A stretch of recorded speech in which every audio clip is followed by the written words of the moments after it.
Okay. Sorry, guys. I don't know how that abruptly ended, but so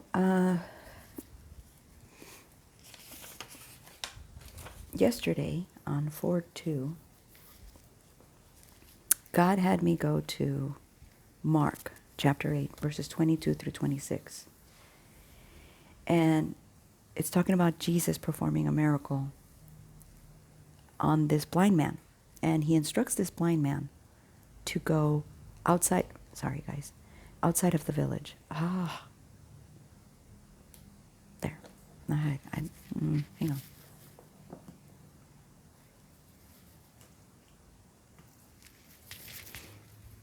It just, sometimes it just, I moved it because, anyway. Okay, so he says, sometimes, so Jesus performs a miracle, and he takes this blind man who has been delivered to Jesus by his friends, okay? And he takes them, and he says, let's go outside the city. And he pulls him out, takes him to outside the city, and then he performs the miracle. Now, I got this verse from Tree of Life. She's one of the prophets that I listen to. And she brought me confirmation, and she brought me, I need to write.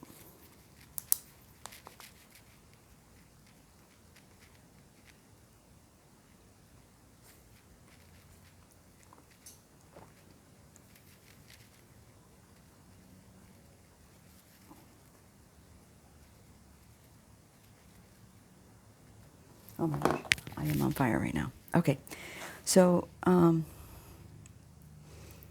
Jesus pulls this blind man out and says, this is going to be just between you and me. At the end, once he's finished with the miracle and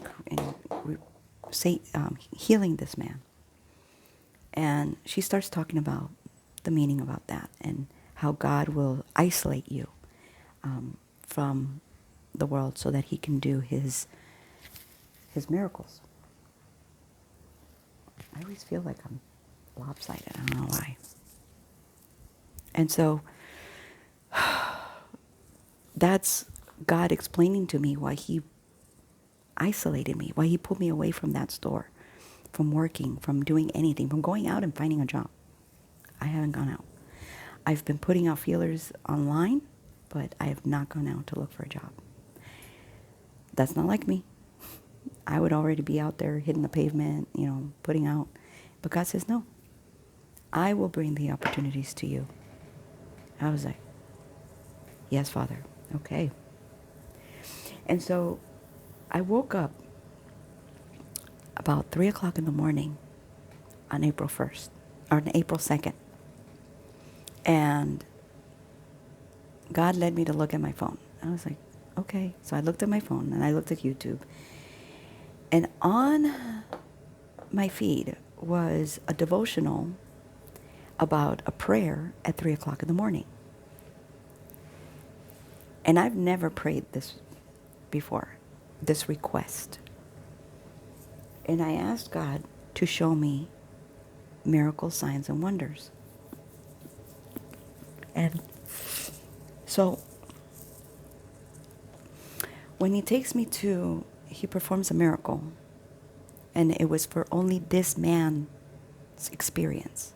Sometimes the miracles that God has for us, he doesn't want the outside world's opinion, the outside world's voice to interfere with our faith, to interfere with our belief. Okay? Because sometimes the world will explain it. Oh no, that's not a sign. That's not a wonder. That's not a miracle. That's just, life. That's just luck. That's just this. That's just that. Us children of God, we know better. But the influence,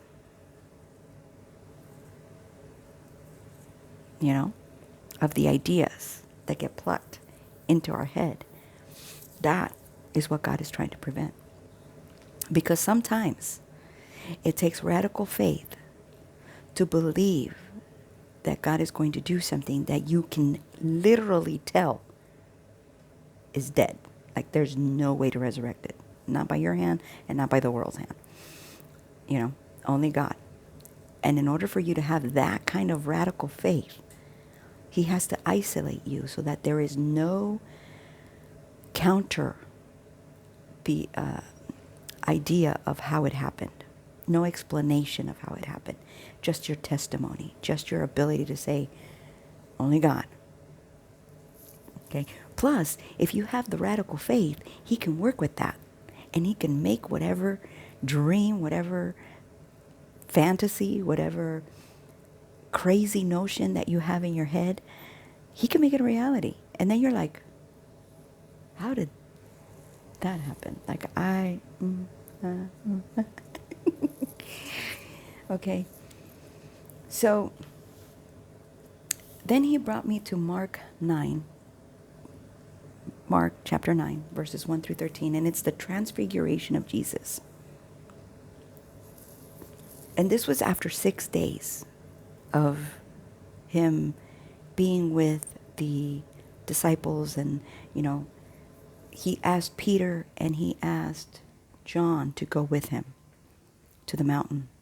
And they were the only witnesses to the transfiguration of Jesus. And he told them, tell no one of this until after I am gone. Okay? And so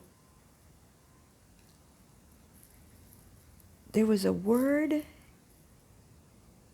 in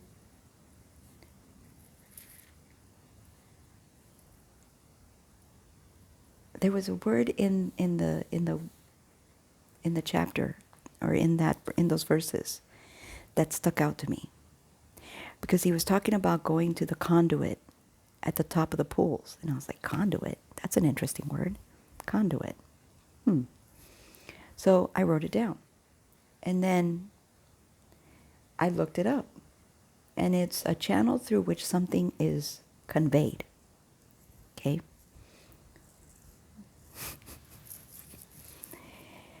And then he said, in one of the words in that meaning was the word transmute. I'm like, transmute? That sounds a lot like transfiguration. Like, what is transmute? Like, what are we changing into? And so it says to change or alter the form, appearance, or nature to a higher form. And I was like, that's what Jesus did. He transfigured. He was transfigured. He was changed into a higher form. And Peter and John were witnesses to that. And then, in that word, in that meaning, he pulled out conveyed. I'm like, conveyed? I'm like, I know the meaning of conveyed. And he goes, look it up. And it's to make a feeling or impression to be understood, to communicate a message. He's confirming there's a message. There's going to be a message that's going to come through, and it's going to be understood. There's not going to be any room for doubt in what the feeling that is being communicated. You know, there's not going to be any way for any denial. It's going to be plain as day, clear as can be. Now, that word conduit stuck with me. I'm like, where else does the word conduit come up? And so it comes up in Isaiah chapter 7, verse 3. And in that information, the word confederate is there. I'm like, Confederate? The only Confederate I know of is the Confederate flag, and it's not looked upon very nicely. And so God said, look it up. And apparently, Confederate means joined by an agreement. So So in Isaiah 7, verse 3, and in Isaiah 36, verse 2, and in Kings, or 2 Kings, chapter 18, verse 17, all three of these is the same location. And I looked it up.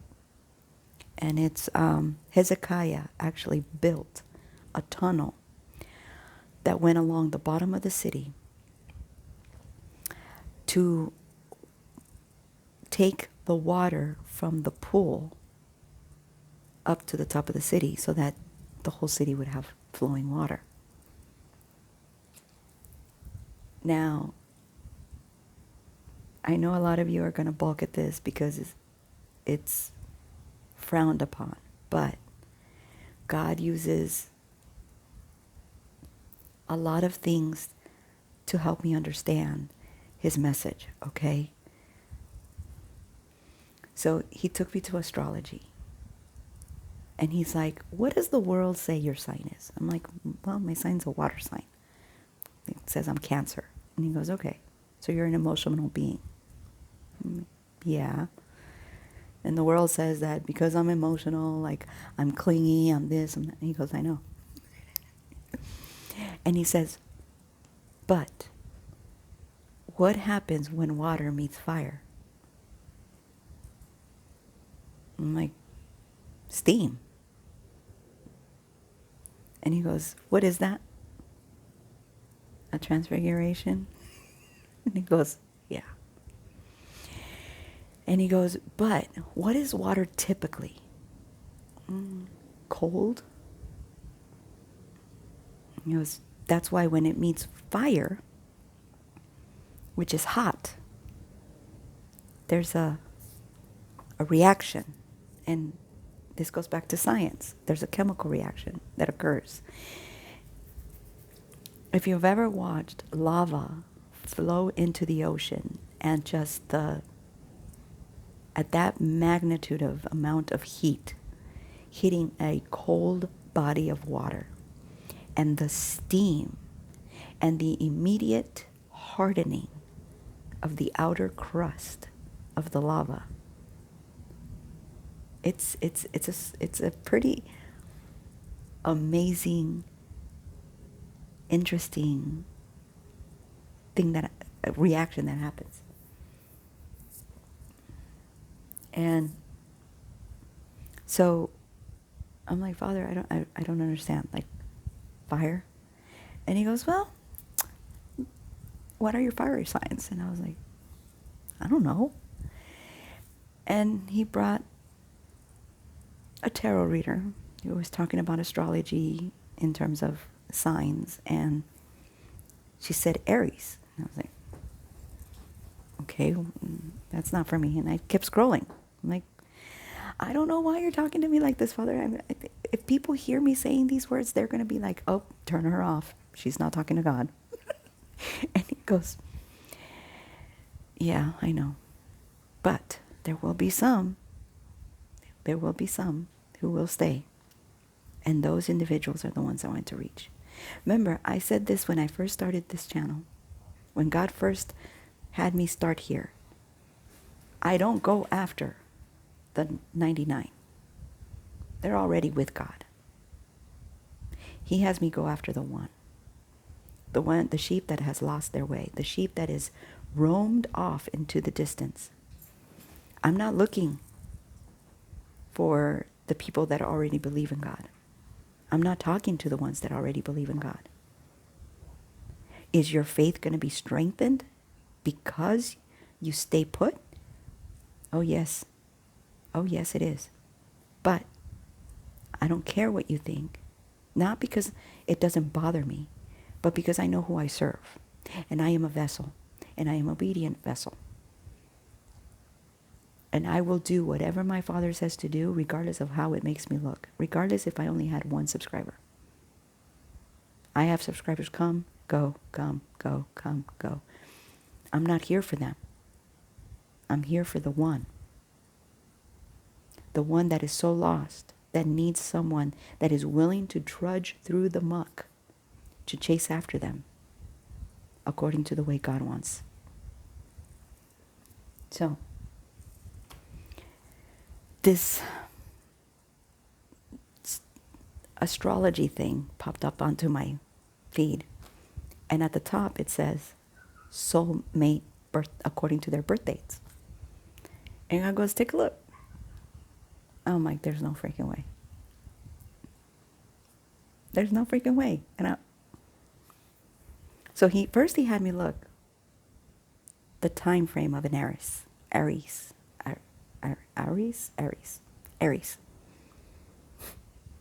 So apparently, Aries, their symbol is the ram. They're a fire sign.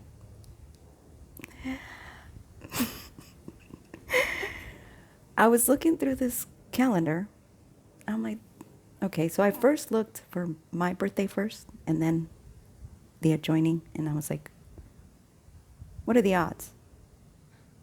Because I know from a picture that my husband's birthday is in April. I just don't know the date. And he did this because I asked him to give me his birthday, and he's like, it's a private thing. It's a confidential. And I was like, it's your birthday. It's not confidential. And he's like, and I knew that if I went to Will and I asked him, the boss man, if I asked him what Ben's birthday was, he wouldn't give it to me. He'd say, oh no, I'm afraid that's, private information. I'm not allowed. I'm legally bound not to share that. I'd be like, whatever, dude. So this picture, I've been asking God about this picture. I'm like, God, what does this mean? And so he's bringing scripture first so that I don't discard the sign, the wonder. And so I'm like a conduit, like this is something where water flows through, or, electrical wiring goes through in order to protect it. And I'm like, but can water be a conduit for fire? Like, I don't understand. And he goes, you will. So so then he goes, look for your birthday on the other line. So I looked for my birthday on the left side, on the left column, which would be the man column. I wasn't listed. My birthday was not listed. I looked for myself on the right-hand side, and I'm like, oh, it's probably going to pop up like 3 or 4. There was only one. And I was like, and it was one date. And I was like, I need confirmation. Like, you have to make it without a shadow of a doubt that this is his birthday. I immediately knew that this was in confirmation to the request that I had asked. At 3 a.m. to show me signs and wonders. And he's like, okay, I'll show you signs and wonders, but I need you to trust me. Oh my Lord, do I trust you? So he brought Tree of Life back into my view. An hour before I had asked for confirmation. I'm like, you already knew I was going to ask for confirmation. You had it ready to go. You put it in place. And I was like, oh my gosh. So, and Tree of Life says it in her video. I don't know who this is for. I don't know why I'm being told to do this now. God is leading me to do this. It was a license plate that she was driving behind, and she took a picture because she was led to. And in the picture, it says true, and it's the word date. True date. And it's got the date, the month, and the day that God showed me in that soulmate birthday list. The exact date next to my birthday. And I was like, Oshna.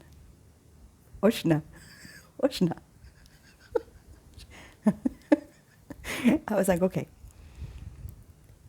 But I don't know it's his birthday. And then 4 days ago now, but yesterday it would have been 3 days. Stephanie P. Smith put out a video, okay, saying, in the title it said, God has judged in your favor. You have been found innocent. In parentheses was the name Benjamin. Now, when this all first started, after I got let go, terminated, I began to pray on Monday. Father, I said, Father, I have been accused. I have been judged, and I have been convicted without a proper trial. It has not been brought before your courts. It has not been brought before you to confirm that I was indeed guilty of the behavior that they were accusing me of. I was walking according to your will. I was doing exactly as you had led me to do. I was not stepping outside of the box. I was not looking left or looking right. I was going straight into what you were telling me to do, how you were telling me to behave. And yet, without due process, I have been convicted, erroneously convicted. I need you to step in, and I need you to vindicate me. I prayed that last week. 4 days ago, from today, Stephanie P. Smith put out a video I hadn't seen. And I saw it right after the True Date video. And then she gives even more confirmation. She goes, I don't know if this will help, but because she was doing the video on April 2nd, tomorrow is my son's birthday. And I was like,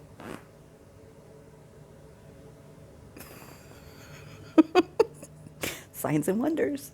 If you're not looking, if you're not paying attention, you're going to miss it. God does what he wants. You can't tell him, no, no, you brought it through something that's not of you. There's no way that even a broken clock is right twice a day. God will use whatever or whoever is a willing vessel in that moment. I don't question him. I just follow him. Because I know how he leads me. I know what he has me going for. He has me looking for the one, not the 99. Those are already in God's. He has them in his bosom. They're good. They're safe. But that one, and if you're not willing to go and find that one, regardless of what it looks like, going into that club, looking like floozy, sometimes you have to, because they only respond to that. But God will bring you back. God will never let you go too far. He'll let you go far enough. But you're still going to be yourself. You're still going to be God's child. I can tell you, in the time that I've been walking like this, and I've walked into clubs, I've walked into bars, I've walked into, I've talked to lesbians, I've talked to homosexuals, I've talked to what are they called? Transgenders. I've talked to his, hers, they, non-binary, whatever it's called. I've talked to all of them. I always show them grace and I always show them love. But the one thing that always comes through is the love of God. I don't judge them. I don't put them down. It's not my place. God says, love your neighbor as you love yourself. He didn't say, love only the people that come with you and walk like you and talk like you. He says, love your neighbor. Regardless of what he looks like. Don't get involved in what your neighbor's doing. Like, if they're sinning, if they're kissing a woman, if they're kissing man on man, I don't partake in that. I don't like to look at it, so I'll look the other way, and then I'll pray. Father, I'm not sure why I'm here. I'm not sure why you're showing me this, but please let it be your will and not mine. Can you please at least make them stop? And then all of a sudden they'll stop. And I'm like, oh, thank goodness. Thank you, God. And then I don't feel, not the conviction, but I don't feel like my judgment doesn't, because we're always fighting against the ego. We're always fighting against our flesh. That doesn't stop. So that's me. That's my way of fighting against my flesh, is having God step in. Not me going, excuse me, I'm not comfortable with you kissing each other. Can you please stop? Because then they're going to respond to me in a fleshy way. Because I'm being judgmental. Because I go to God. I say, God, I'm uncomfortable with what they're doing. Can you please make them stop? And then God intervenes and makes them stop. Not me. And then I can just, go on my day and drink my wine or coffee or whatever it is he has me drinking. I don't argue. I just follow. That's my job, is to follow him in whatever capacity or way I'm here to show love. That's it. I'm not here to judge. I'm not here to condone. I'm here to love. And so when I saw that video, I was like, okay. I knew, because remember, I had said on April 1st that I had, a year before, April 1st, 2024, I had posted on YouTube, on Facebook, a comment about anything not of God will die tonight. And God specifically said the firstborns will die tonight in punishment of their parents or their behavior. It's up to God. So, because I was obedient, because I was willing to see things the way God was showing them to me, he started me with scripture. He's like, you are asking me for signs. I'm giving you a sign. Are you going to accept the sign I'm giving you? Or are you going to rebuke it? Remember, he says, sometimes it's not Lucifer doing it, it's him. And it's to see if you're willing to hear his voice even in the darkness. Because that's strengthening your belief, that's strengthening your faith. If you walk away from him, even in the darkness, then he can't use you in the darkness. He's only going to keep you out here. He's not going to let you engage in the fight because you don't understand. You don't see the things that he's showing you. You're going based off of your judgment, your ego, your flesh. That's why he says, even some of my prophets, my children who know my voice, will be led astray. Because Lucifer likes to mimic God. How does he mimic God? Well, he brings a counterfeit that looks almost exactly like what God has for you. Almost. And so earlier this week, actually Monday, I received a request for an interview, for a 30-minute interview. And so I went into, this person had like a list of dates and times that they were available. And so I picked a time, I picked a date, and I sent it. And she was confirming the time and date, but that's not how it came across. It came across like she was asking for a time and date. So I set it up, easy peasy, easy peasy. And then I saw this other company, and I was like, ooh. So this person came to me, Before this person came to me and asked me for an interview, I had gone in on Sunday and had seen that this company was hiring. And I was like, ooh, this looks interesting. This looks like something I've been wanting to get involved in. And so I submitted my request for, I'm interested. And then I got an email on Monday saying, are you interested in meeting with them? Hit the button. I'm like, I already did. I already showed them my interest. And so I got the call from or I got the invitation from this woman for an interview. The other one, I had to wait for them to reach out. Okay. So the interview request for the company that I applied for came in first, and then the interview request from this other woman came in second. And so on the 31st, I said, Father, let it be your will, let it be your plan for my life.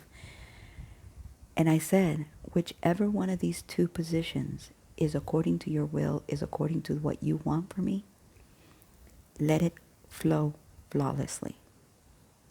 When they say be careful what you ask for. So the first one was just a phone interview. We talked, discussed my resume, and then because of the way I was talking, she realized that I didn't work for that company anymore. And she asked me, she goes, it sounds like you don't work for them anymore. And I said, no, I made this decision about 2 years ago that I was going to really be focused on the direction that I wanted my career to go. So unfortunately, the availability of the positions that were that I was able to go into was not in the direction that I wanted to go. And she goes, I can work with that. Yeah. She goes, I just need your updated resume. I need you to do this and this fix, and then send it back to me. I'm like, okay. The second company, first off, I didn't feel like getting up in the morning. So I ended up getting up later than I wanted to. God's like, no, stay in bed. Like, but God, I haven't. He's like, no, you'll be fine. Get up. You'll get up when it's time. So I get up, start my coffee. I put my desk in the position that I needed to be. And right now, the position that this desk is in is the exact position that I was in when I was interviewing. And can you believe? I had the window open like it is now. I was dark. It was like, you couldn't see my face. It's almost like the light had been taken out of the room. And I was looking. They didn't know that I was looking like that. Like I was like, what is going on with my video? Like I've never seen it like this. It's dark, like dark, like almost like I had the curtains closed. And I was like, I don't understand, Father. Like why is it so dark? And at first, I had thought that I was going to meet with one person.